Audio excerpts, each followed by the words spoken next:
and Roberto Cabrera. Over the next hour, you're going to learn some insider knowledge that will help you overcome and strategize in the cutthroat world of real estate. Now, here are your hosts, John and Roberto.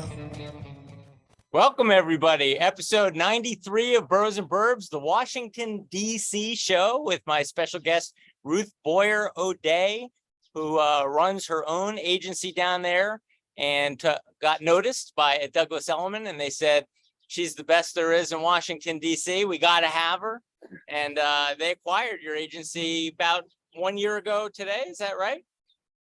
I was actually with another brokerage and they found me and I switched brokerages. Wow, excellent. And you've got about 40 agents now that you work with? That's right, we do. Growing. Right.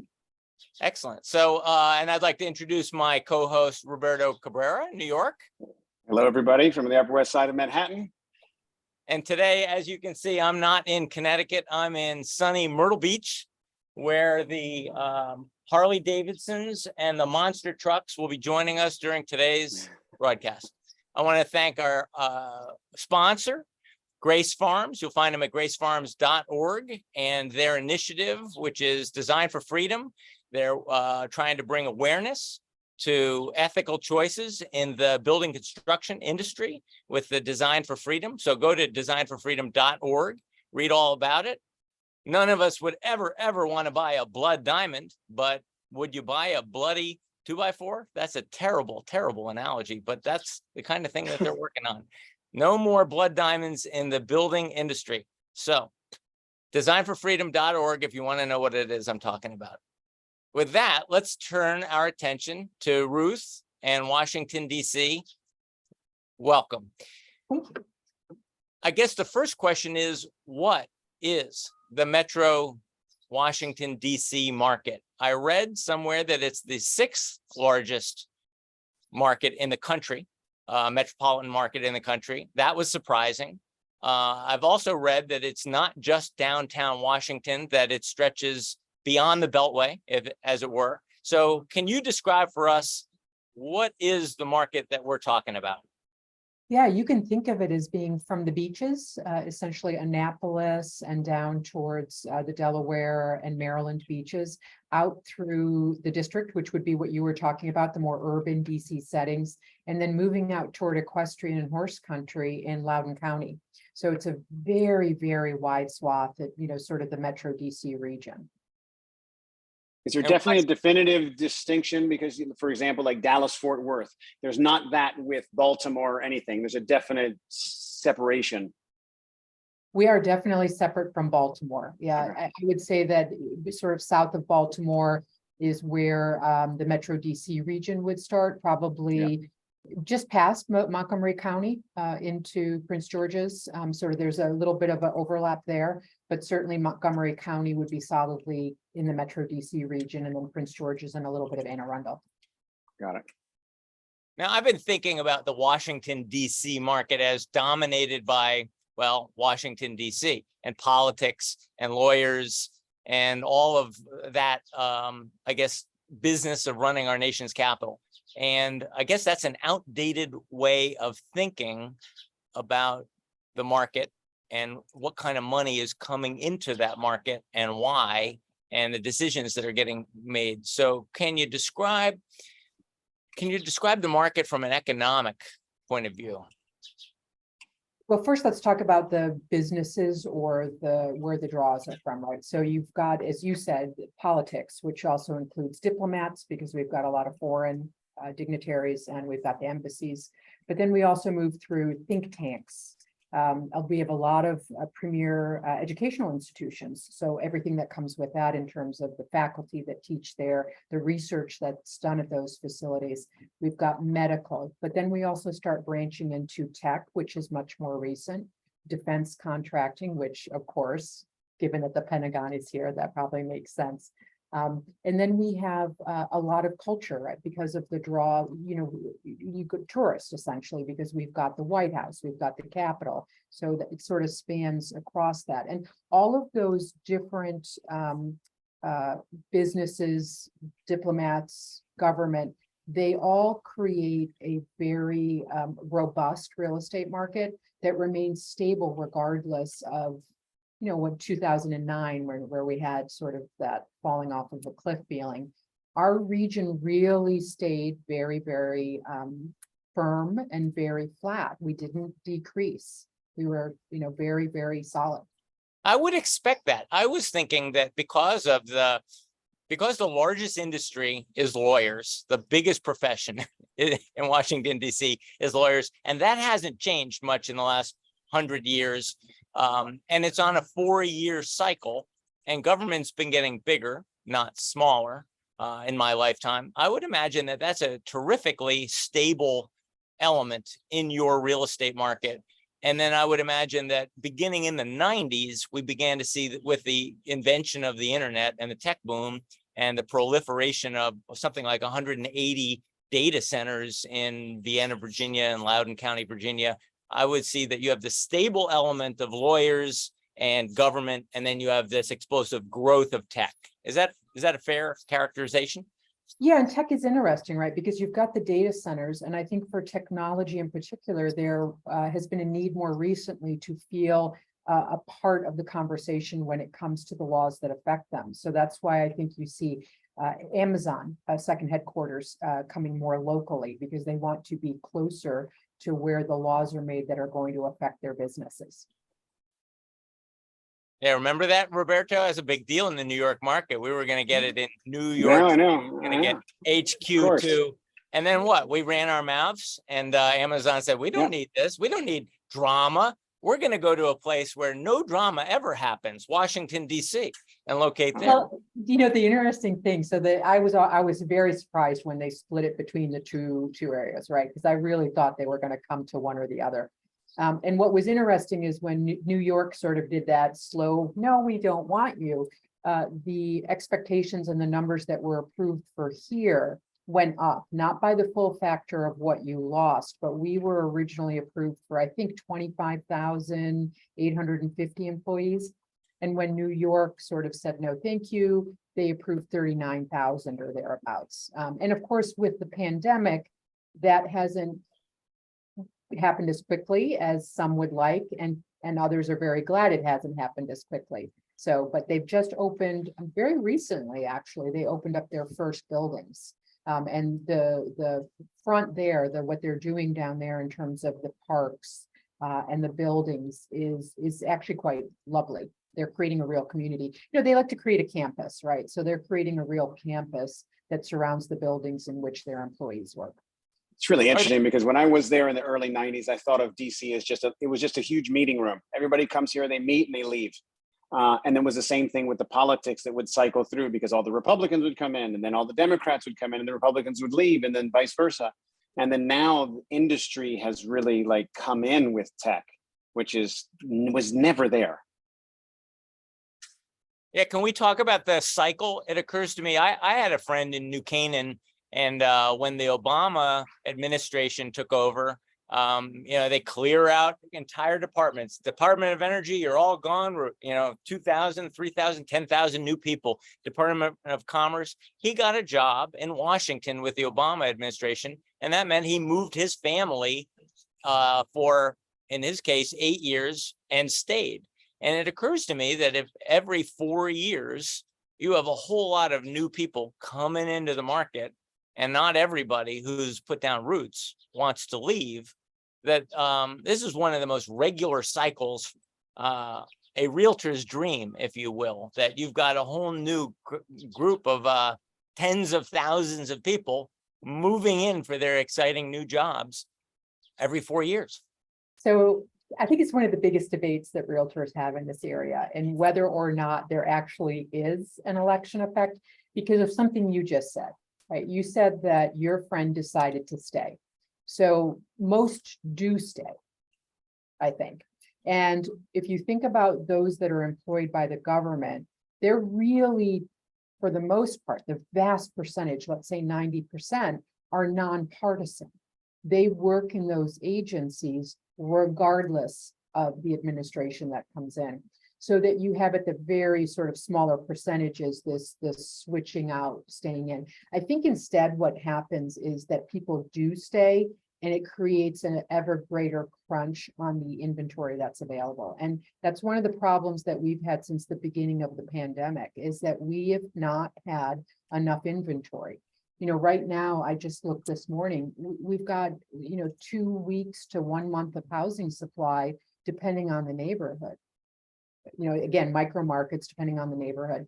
That's a very short supply of housing, and we do not see any relief in sight. I mean, that's just what we have been dealing with since probably 6 months into the pandemic, and it has remained the same way.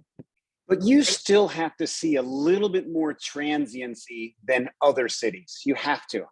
And I'm just curious if that affects your housing stock. Like, so in New York, we're 70% rental, which is no other cities like that. But you should also, I'm assuming that you also have a little bit of a higher percentage of rentals than the rest of the country, just because of the transiency. Is that true or not? So first, your first question, which is sort of the election change and whether we see it.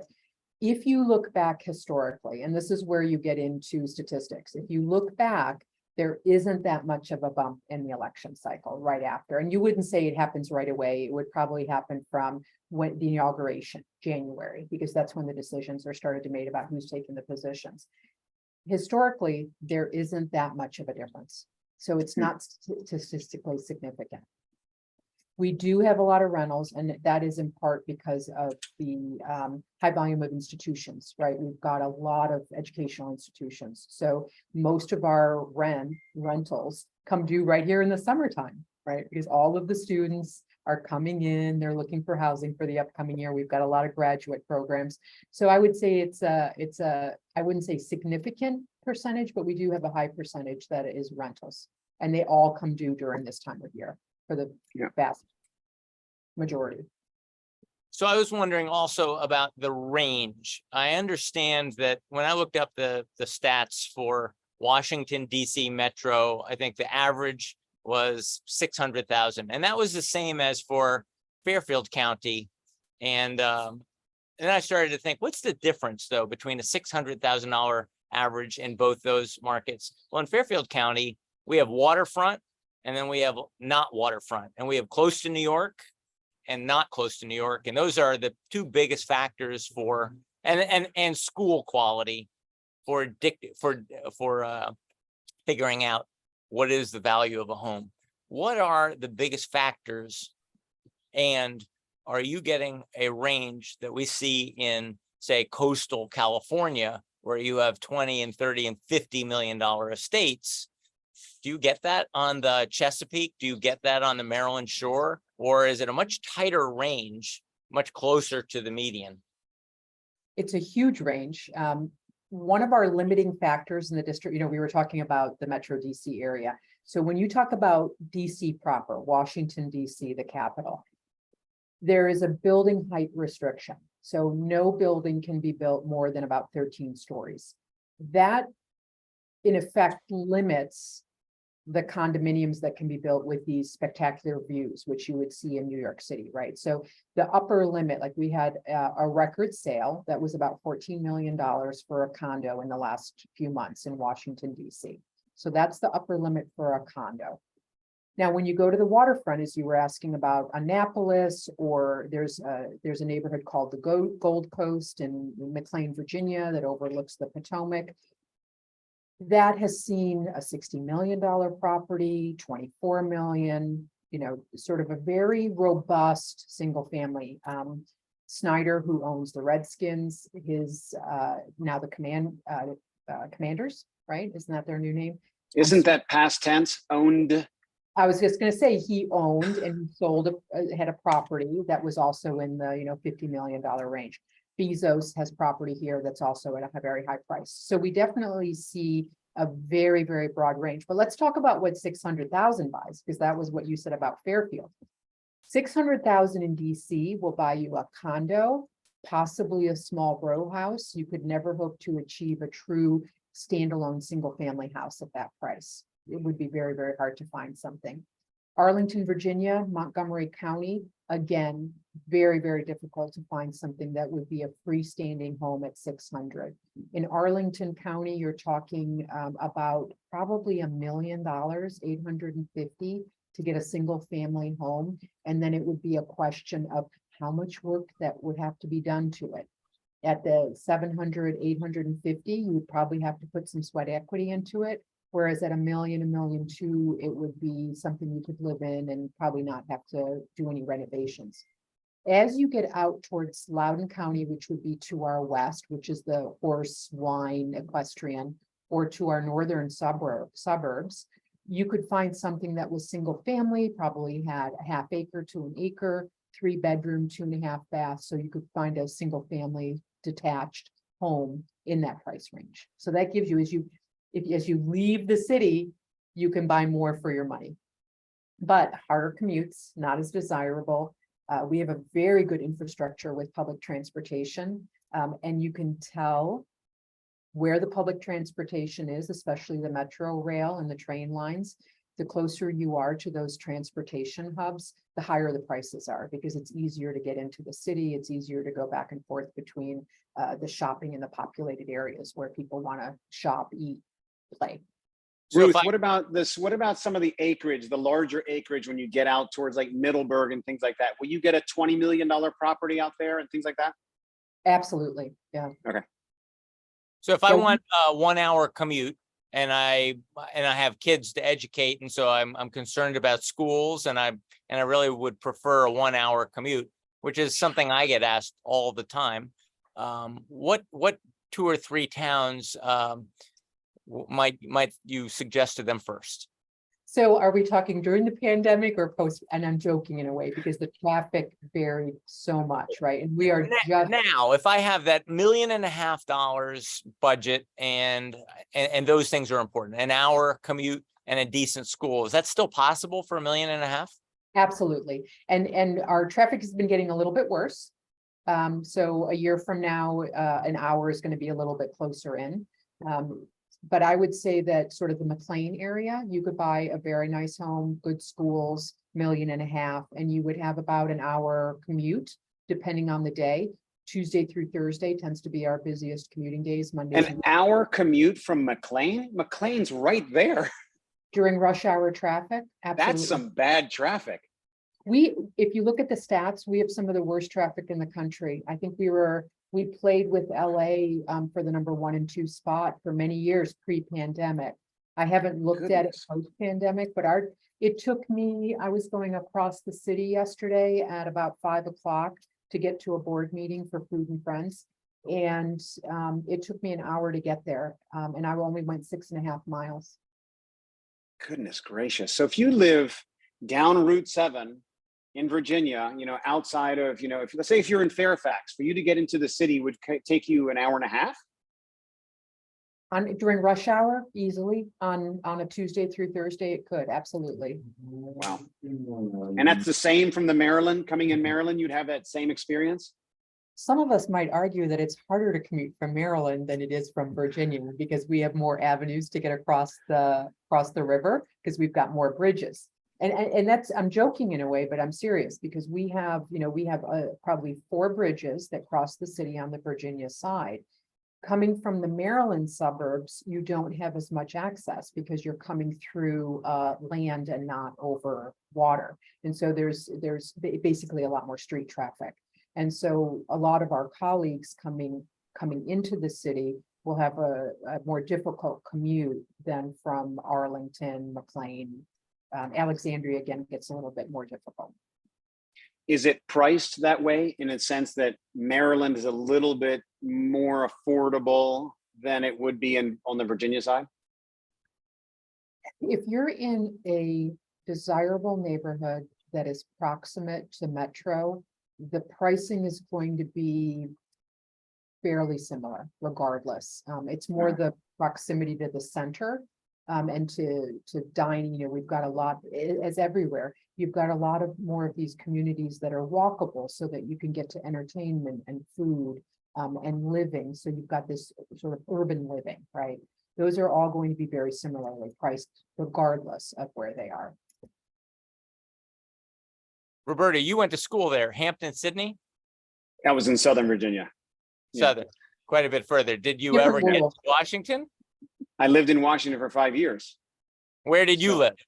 I lived in Falls Church, and then I lived at 22nd and L downtown, which was, I mean, it was more Virginia than Maryland, but it was an amazing place to live. I loved DC. I loved being in Georgetown and going up Foxhall Road. Like what sort of, that's a very expensive strip right there, right?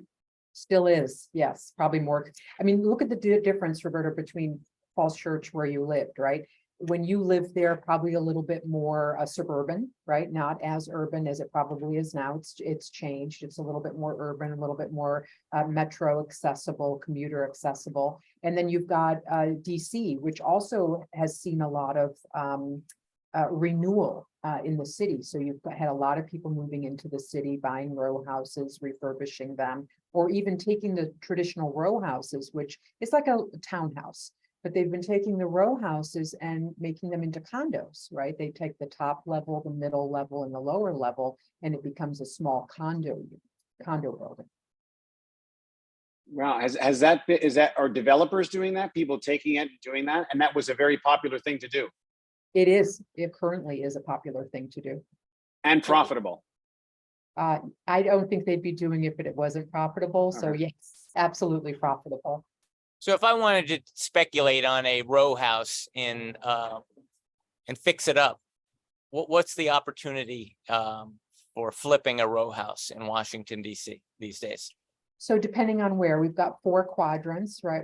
Most of our housing stock is in Northwest and Northeast. Northeast, the buy-in price is going to be a little bit lower than in Northwest.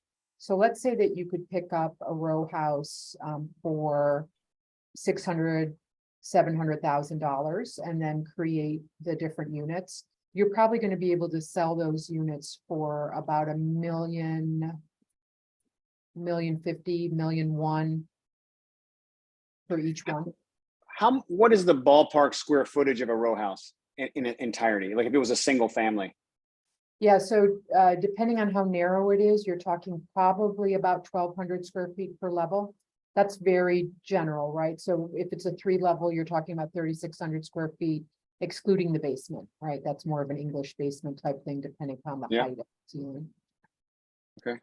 But you could potentially get 4 units, right, out of if it has a lower level. And some developers will dig those basements out so that it's a proper English basement with the right ceiling height.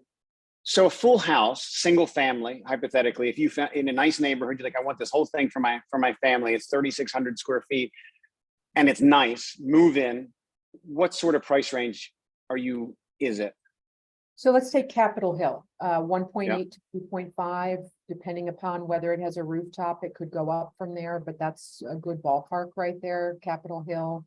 Maybe a little bit less if the level of finish, but if it's been recently done, you're certainly looking at something that is most likely going to be north of 2. And what about if you can Sorry. find something, right? There's no inventory, right? It's true. No, it's true. There is no inventory. Okay. Before we get to inventory, how about the houses in Georgetown as you get up into N Street, and you like that, there is a huge range, but what is that range? So I just saw a beautiful 14.5 million off market on a 1/4 acre. So gorgeous, completely done, pool, you feel like it's being offered at 14.5 million. That's normal for Georgetown. You can go up from there, but certainly 20, 25. So 5 to 25 is not unusual in the Georgetown proper, right outside of Georgetown University. Roberto just sold a $41 million townhouse. That doesn't matter. That's I think pricey. He's going to now go tell all of his wealthy customers that they could get the best of the best for 14 with a swimming pool in Washington, D.C. And I think they may give you a call. It's actually a beautiful property. The owners had the largest private art collection, and I was able to see the house before they removed the art collection. So it was an amazing property to see. So that's, You can also get row houses, and so these are those more single family structures. They might have a carriage house, which is a garage, where the horses used to be kept, and now it's a garage. But we also have row houses that you could probably get for 2 to 3 million in Georgetown. But if you're talking about something a little bit more substantial, a little bit more history, you're really talking about over 5 million, and certainly easily into the 10, 15 million, if not above. It's beautiful there. Oh, So the next question is, I would imagine, Roberto, after graduating and moving in your 20s to Falls Church, and you moved there after graduation because that's where the jobs were? And you were I had grown up in Maryland, and all my friends were going to Atlanta and all this stuff. And I was like, I'm not going to any of those places. I'm going to DC. And I loved it. I loved DC. I came to New York to be an actor. So that's why I left Washington. That's the only reason. Okay. So let's talk about rents, and are rents keeping pace with, I think we just heard that New York's rents hit a record for the 3rd or 4th month in a row. And so what we're seeing is huge rent acceleration in New York City.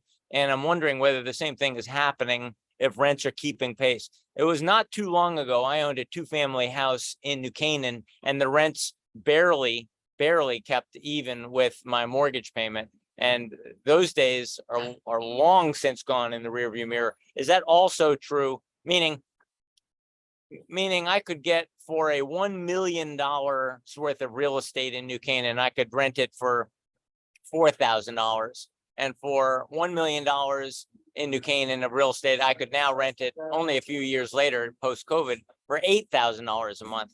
What would you say the rents are doing for those apartments that we were just describing, those $2.5 million townhomes in Georgetown, or the apartments in the row houses?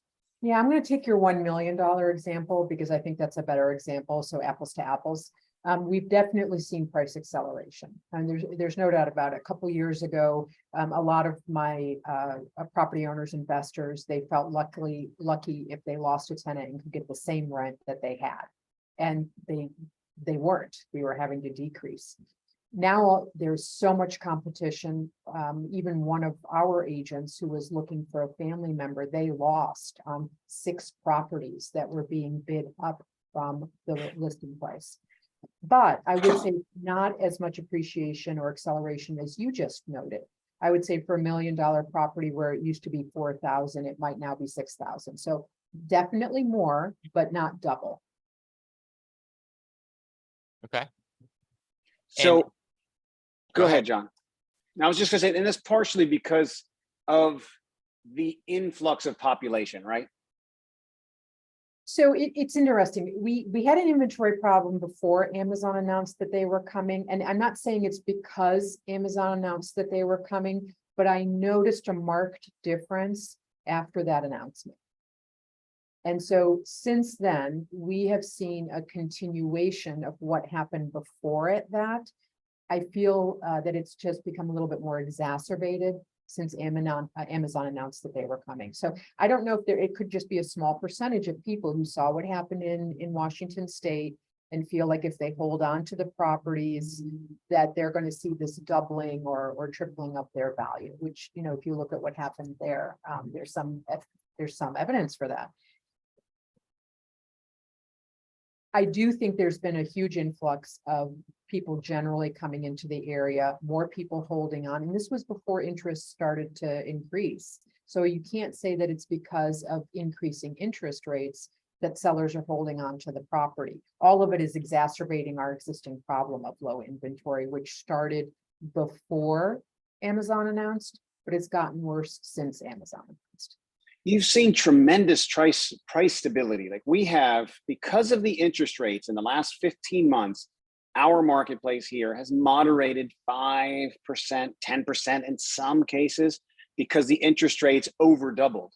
And you alluded to the fact that your prices have stayed stable. That tells me your demand is outrageous.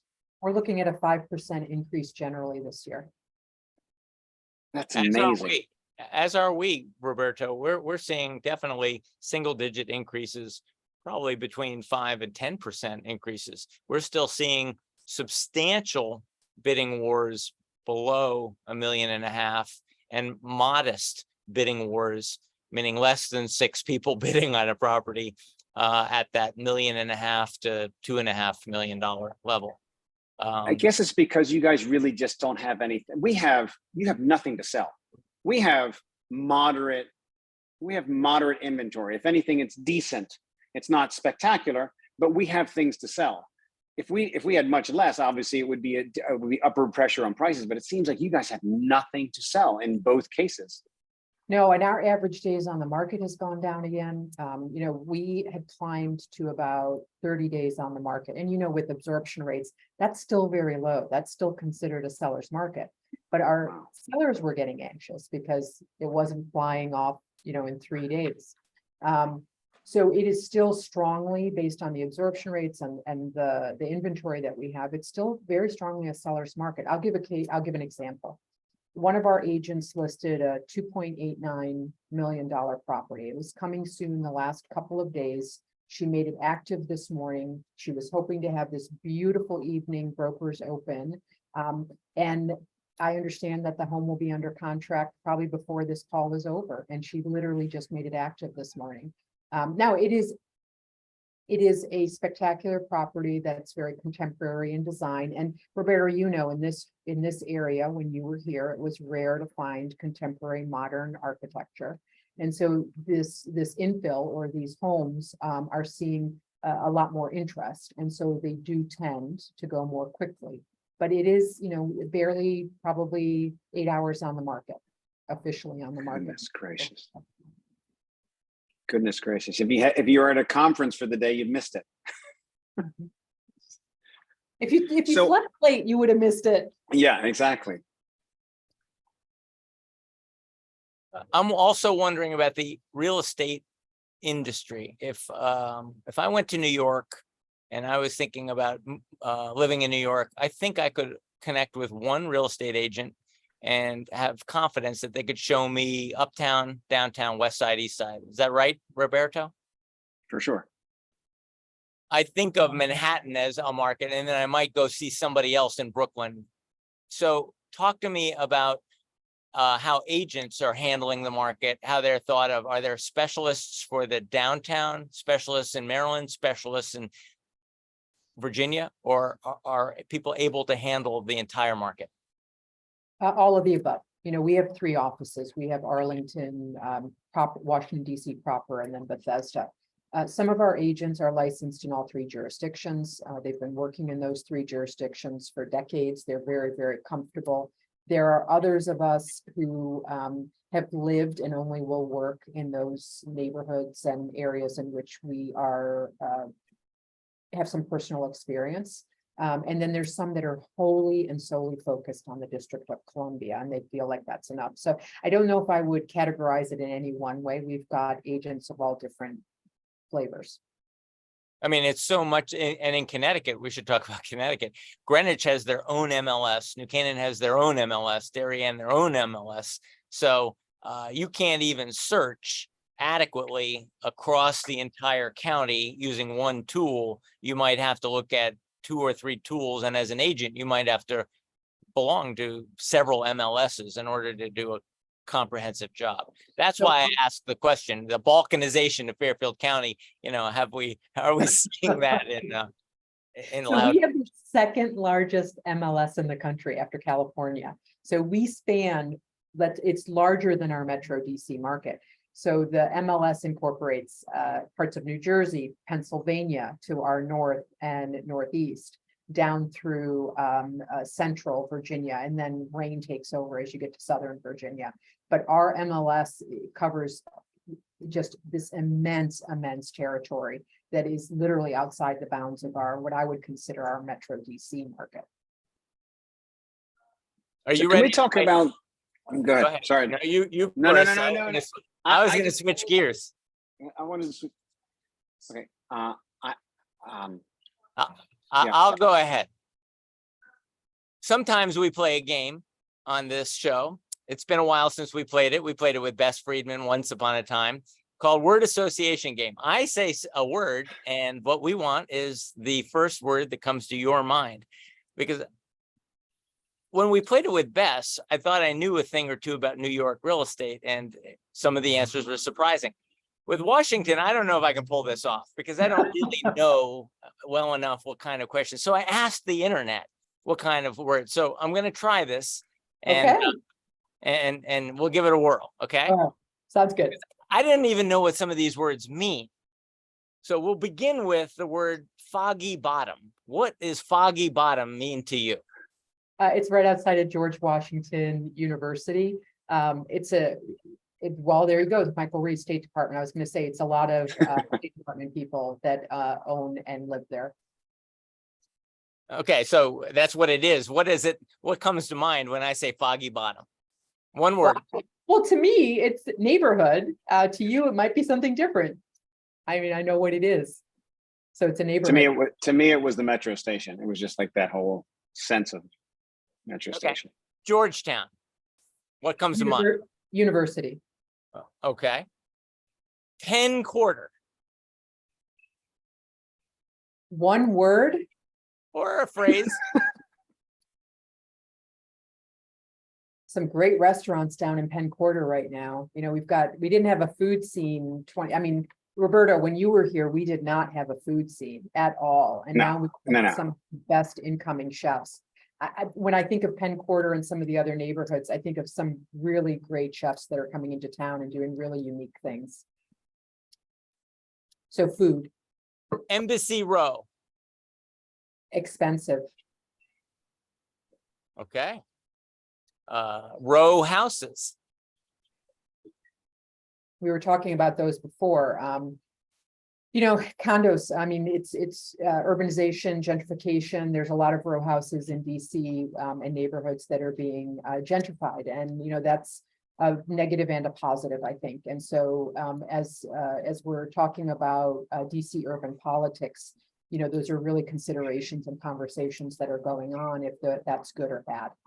So I might say gentrification with the explanation. Annapolis. Anacostia. Oh. So I'll do both. Anacostia, gorgeous waterfront, 2 words. Annapolis, boating. Beautiful downtown area, lots of boating. And again, also very expensive real estate. And you need to know, this is, you know, we were getting to your earlier question about where you sell. You need to know exactly what your client wants. Do they want a deep sea dock? Does the property allow a dock? Can they get a sailboat? So when you're talking about Annapolis waterfront, you've really got to understand maritime and water and what your client is looking for when it comes to waterfront and dock and boat. Washington Nationals. I just saw them for the first time. Baseball. It's funny, they've been here for so long. I'm a Orioles fan. You know, I'm always going up to see the Orioles. But I literally just saw my first Nationals game probably a month ago. Great game. Adams Morgan. I don't even know what that means. Adams Morgan. So they've got some of the best African cuisine restaurants in Adams Morgan, but it's music, food. It's a really great setting. A lot of the sort of millennial and younger, it's a really great vibe there. So it's really a dynamic neighborhood. So I would say dynamic. Is it affordable? Yeah, absolutely. Is it like the equivalent of our Harlem? No, I would say that's probably more like Shaw and Petworth, those neighborhoods, maybe Brentwood. Adams when I was there, it was the most like multicultural, different. It was the most different place to go. It was great. Yep, very dynamic. It's great neighborhood. You have any, Roberto? I'm running. I could keep going, but Middleburg. Oh, equestrian, Salamander Resort and Spa. I mean, that's really sort of a destination now, and especially during the pandemic, people would drive. It's like taking a Sunday drive. You know, when we were younger, taking a Sunday drive. You know, going out to Middleburg is really an hour drive, and it's beautiful countryside. You can stop at a winery or 2 on the way out. You can have this very like 5-star dinner at the Salamander Resort and Spa or in the town of Middleburg. It's a beautiful, beautiful location. Okay, you want to keep playing the game? I think we'll move on. But that was a lot of fun. let's look kind of forward looking, kind of future looking. If I was watching this show on the internet and because I had just been told I'm being transferred to Washington, D.C., I might be a little bummed out because you told me you don't have any inventory. The traffic is terrible and not getting better. So can you make me feel a little bit better and tell me, is there any opportunities for a guy like me who's being transferred in to go work for, I don't know, AOL and or Washington? I mean, where are the opportunities for me? Am I going to be stuck in bidding war after bidding war? And where is the market moving? So that's where we'll go. Yeah, so let's talk. You can always look at the negative, or can look at the positive, right? So an investment in housing in this area is going to be secure for a lot of the reasons that we were talking about. We have not in the past historically been affected by market shifts that have seen prices drop in other markets by 30 to 50%. And, you know, in 09 and 2010, we remained stable and then quickly saw growth. So our area has been very, very stable. So from an optimistic, as you're coming in here, once you do have a property, your investment will tend to increase in value, which is a very positive thing. We also, because of the way in which, you know, we think about a city, but we have parks, we have countryside immediately to the west, only an hour away. We have ski resorts that are a couple of hours away. We have boating, beaches. And so our area, you don't have to go very far, right? It's all within a very short distance. You don't have to get on a plane. That was probably the best thing there during the pandemic for anybody who lived here. You did not have to get on a plane or train to get outside of our urban area, enjoy nature. Enough positives for you to come? Well, no, we got to keep going with this. So we had COVID and everybody started to work from home, and they started to stretch out beyond the Beltway and look at commuting 2-3 days a week. So is that changing? And is the market therefore retreating back to the urban center, or is the market really equally about tech, business, and Washington, D.C. politics, government, and we're not really seeing that movement? You know, when I talk about Metro DC stats, it's the increase 5%. But when I parse it out a little bit, when you look at DC proper, we have seen a little bit of a price decline in the city. And we've seen a little bit of a price increase in Montgomery County and in Arlington County and West. So that's about just shy of 1% in the last month over month. Whereas in the district, it's probably gone down, I would say more than double that, right? So maybe 2%. So do I think that people are leaving the city center? No, I don't. But I do think that the tightness on the inventory is felt to a larger degree in the surrounding. And I wouldn't call Arlington and Montgomery suburban because they're still very urban and very close. But there tends to be a little bit stronger market when you get just outside the city. I think what I hear you saying is that it's a market because of Washington, D.C.'s government industry, a lot like what we heard when we did the San Diego show. They said San Diego has been has a military base and a military economy for the last 50 years, and it's always affected rental prices and always will. And it's the dominant industry. And so, and with it comes a great deal of stability. So while you can sell waterfront homes can skyrocket in San Diego, you certainly have a base level where the regular people are continuing to get regular rents, and that's driven by a military economy. You're telling me that the same thing is true in inner city Washington. Prices are actually getting a little bit softer, and there's my opportunity to either buy a row house and fix it up and move in there, or buy one that's already done. Yeah, and so I would say that's a sweeping generalization, and what I said that's what I do, sweep. Yeah. So it depends on, you know, the property. We're still seeing competition for some properties in the district, but generally speaking, prices have been a little bit flatter in the district. Totally agree with that. So if I say I love sailing and I say you're going to hook me up in Annapolis, right? You're going to say, oh, I don't know if you got the stomach for the bidding wars you're going to have to experience in Annapolis. Is that also a sweeping generalization, or can you find me something there too? I say that's completely true. Okay. We can play true and false here, John. That's completely true. That's going to be a tough one for us to accomplish in Annapolis. So I should be able to answer this question by now, but I'm going to ask it anyway. I should know it at 47 minutes into the hour. Why DC? When Douglas Elliman looks around the country and they look at Austin and they're like, yeah, we need to expand into the Texas market. And we need to expand into the Palm Beach and Southern Florida market. Why an Aspen? They just opened up an Aspen, and those are luxury markets. And so for somebody looking around the country at luxury markets, why Washington, D.C.? So I'm going to give you two answers. When you look at the richest counties in the United States, 5 of the richest counties are in the Metro DC area, and they're 5 of the top 8.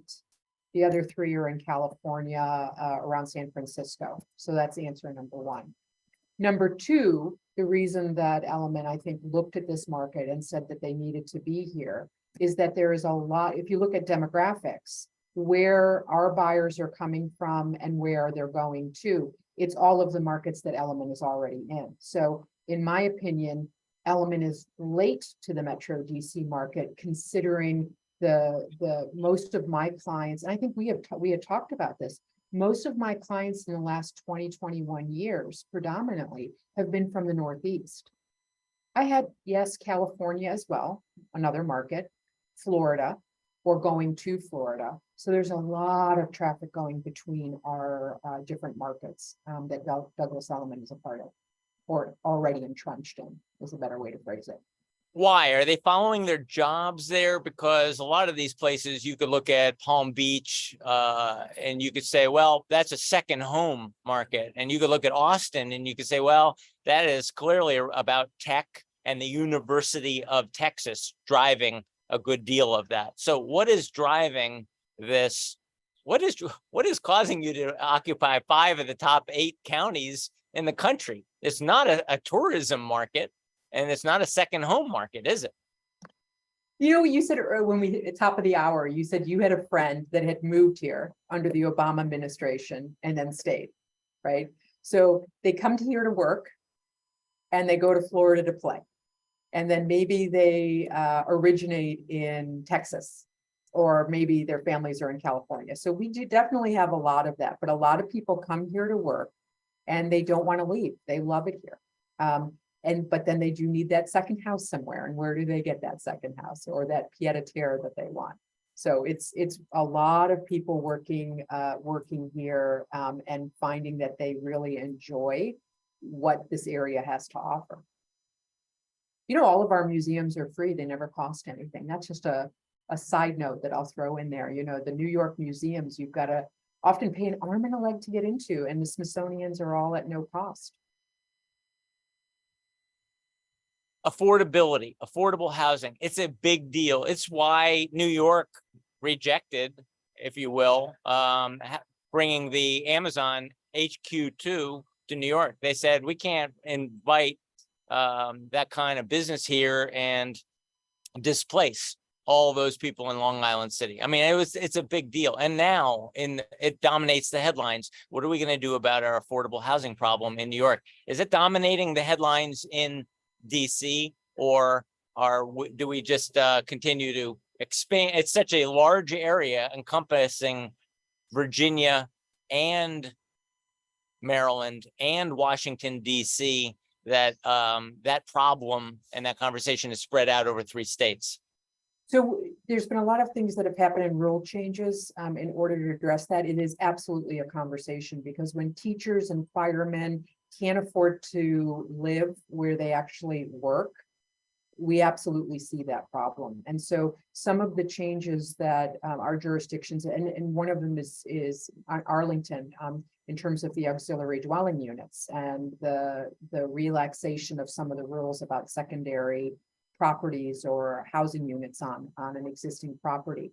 That's something that I think a lot of jurisdictions are going to follow and look at to see what Arlington County is doing, because a lot of other jurisdictions might feel inclined to do something similar. And how are they handling it? Are they really looking at it in the right way?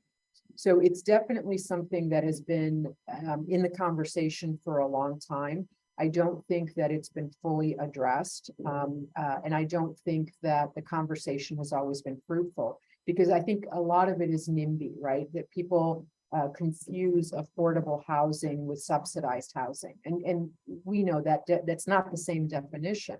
And so that issue of definition becomes inability to confront and deal with what the real issues are and address them, because people aren't considering the impact when, our police force in Arlington County is down to the lowest number of police that we've ever had. Now, there's other reasons for that, right? But, during the pandemic and some of the negativity surrounding police, but we're 75, 80 officers down. It's very hard to get them to work in Arlington if they're living an hour and a half away. Like, why would you do that? They can earn as much money out in Loudoun County as they can in Arlington County. Why endure the commute? So definitely an issue. And that's, as you can tell, it's something I can talk about. But there has not been a good resolution yet. And it's a discussion, but and it needs to be addressed. It's a discussion happening everywhere in the country, and we're looking at it in Connecticut. I'm on the Planning and Zoning Commission, and we're trying to figure out how do we, in lieu of building very dense skyscrapers in downtown New Canaan, can we look at the accessory dwelling unit, ADU, example given to us by California? Can we study that and see if that's a successful way to tackle the problem? So yeah, I love the fact that you're talking about, the experiment in Virginia, and that you're all looking at Virginia to see if that's going to be a solution. So we only have a couple minutes left. I think we're down to 3. I'll let you close out the hour any way you want. I mean, I always like the prediction. I always like to, lean in on this point in the conversation. You tell me where the good deals are going to be. So anyway, you want to talk about the future of the Metro DC market, I want to hear it. Yeah, so in the last minute, essentially, I don't think we see any alleviation of the inventory shortage. I really do think that our market is going to continue to be quite tight. So then you start looking for where the opportunities are. So I do think there's some opportunities in Washington, D.C. I think there's going to be greater opportunities in some of the condos, because people have tended during the pandemic to exit those. And so I do think there's an opportunity there. And I think the opportunity is to buy now and refinance, even if it's hard to find something, rather than wait and compete next year when the interest rates might come down. And then you're just driving that. I think the prices next year are in our area are going to be quickly escalating, and we'll see 2% growth again, a double-digit growth, I'm sorry.